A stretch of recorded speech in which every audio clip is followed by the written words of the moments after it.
বিকেলে একটু ছাদে এসে বসি, মনটা যেন ফুরফুরে হয়ে যায়, সারাদিনের ক্লান্তি দূর হয়ে যায়। মেঘটা কি সুন্দর কিভাবে উড়ে উড়ে যাচ্ছে, ক্যামেরায় কি ধরা পড়ছে তোমাদের সামনে? আমার তো খুবই ভালো লাগছে। পুরো আকাশটা মেঘলা, আর মেঘটাকে যেন কোথায় ভাসিয়ে নিয়ে চলে গেল। কি মেঘ এসেছিল, মেঘটা পুরো অন্ধকার করে রেখেছিল আকাশটাকে, আর এখন এইভাবে ভাসিয়ে নিয়ে নিয়ে চলে গেল মেঘটাকে কোথা থেকে কোথায়। এই ছাদ জিনিসটা আমার কাছে খুবই প্রিয়। ছোটো থেকে আমার ছাদ খুবই ভালো লাগে, কিন্তু আমার বাপের বাড়িতে সেরকম খোলামেলা ছাদ ছিল না। শ্বশুর বাড়িতে আসার পরে এই খোলামেলা ছাদ পেয়ে আমি রোজই ছাদে এসে একটু বসি বিকেল টাইমটায়। তো এত মজা লাগে যে কি বলবো।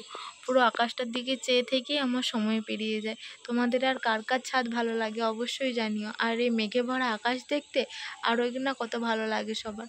তোমাদেরও তো ভালো লাগে, অবশ্যই কমেন্ট করে জানিও। আর এই আকাশটাকে অবশ্যই অপরূপ সুন্দর বলে কমেন্ট করো। টাটা।